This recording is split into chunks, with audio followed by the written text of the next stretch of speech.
सर्वांचे मनपूर्वक स्वागत। आज आपण या व्हिडिओमध्ये उल्हास नवभारत साक्षरता कार्यक्रमाअंतर्गत चला जाऊया गोष्टींच्या गावा या पुस्तकामधील 14वी गोष्ट शेजारी ही व्हिडिओच्या माध्यमातून अभ्यासणार आहोत। या गोष्टीमध्ये बाई आणि मोहिनी ही दोन पात्र असून या पात्रांच्या संवादाद्वारे आपल्याला साक्षरता आणि छोटे कुटुंब याचे महत्त्व पटवून दिले आहे। चला तर पाहूया गोष्ट शेजारी।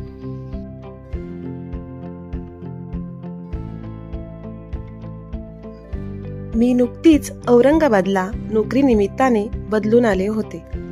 माझ्या घराशेजारी एक बाई राहत होत्या। मी तिला विचारलं, तुझे नाव काय आहे?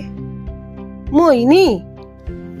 मोहिनी, तू नावाप्रमाणेच मोहात टाकणारी आहेस। मला तू खूप आवडलीस। बाई, तुम्हाला बघून मला लई बरं वाटलं। शाळा शिकली असती तर मी बी वटमध्ये राहिली असती।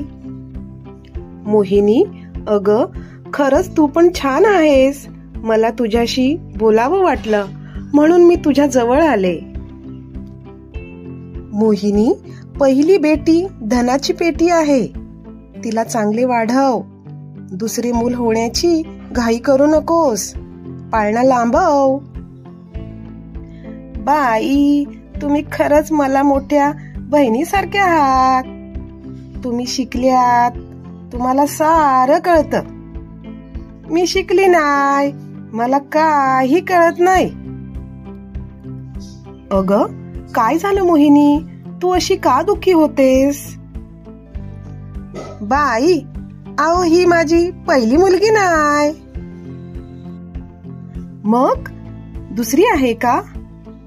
अगं त्यात काय झाले? आताच्या काळात मुलगा मुलगी एक समान आहेत। तू दुःखी होऊ नकोस। मोहिनी, तुझा नवरा नाराज आहे का? बाई, माझी मला लाज वाटते। खरं सांगू का, ही माझी 5वी मुलगी आहे। मोहिनी, मग आता तरी ऑपरेशन केलंस की नाही? मुलासाठी वाट बघायची नाही? नाही बाई, घरात कोणी लेकराचं बघायला नाही।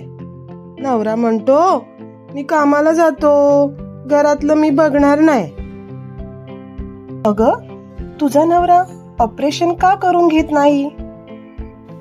बाई, दवाखान्यातल्या बाई पण असंच म्हणतात। माझी सासू त्या नर्सबाईलाच शिव्या देते। मोहिनी, तू कोणत्या कामाला जातेस ग? बाई, इटा थापाया जाते मी।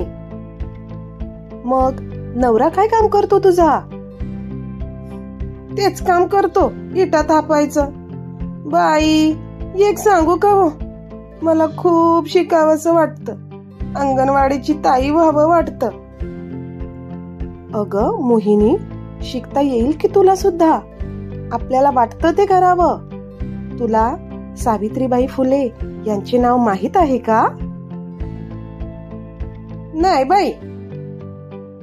अगं त्या पहिल्या महिला आहेत ज्या शिकल्या आणि त्यांचा नवरा म्हणजे महात्मा ज्योतिबा फुले यांनी मुलींची पहिली शाळा सुरू केली। सावित्रीबाई मुलींना शिकवू लागल्या, मुलींच्या मास्तरीण झाल्या। लोकांनी त्यांना खूप त्रास दिला। ते त्यांना खूप घाणघाण बोलत, दगड मारत, अंगावर चिखल फेकत, शेणही फेकत असत। पण त्या घाबरल्या नाहीत। त्या शिकल्या आणि मुलींना शिकवलं। तेव्हापासून मुलींच्या शिक्षणाला सुरुवात झाली। बाई, मला पण शिक्षणाची गोडी आहे। माझी मला लई लाज वाटते। माझ्या 5 मुलींचे खाणं पिणं, कपडे लत्ते करणे कठीण जाते। पण काय करू बाई, खूप उशीर झाला। पण माझ्या मुलींना मला खूप मोठं करायचंय. मी त्यांना खूप शिकवेन. मुलांसारखंच त्यांना मोठं करीन. त्यांचं नुकसान नाही करणार बाई मी. अरे वा, छान. एवढे तुला समजले, बरे वाटले. हिमतीने राहा. ऑपरेशन करून घे. मुलींना चांगले वाढव. हो बाई, मी बी ठरवलं हाय. ऑपरेशन करायचा आणि मुलींना शिकवायचे. त्यांना आमच्यापेक्षा चांगलं दिसलं पाहिजे. वा वा मोहिनी, तू नावासारखीच मोहक आहेस. बाई, इतक्या दिवसापासून जे मनात दडलं होतं ते मी तुम्हाला सगळं खरं सांगितलं. मला लय हलकं वाटतंय आता.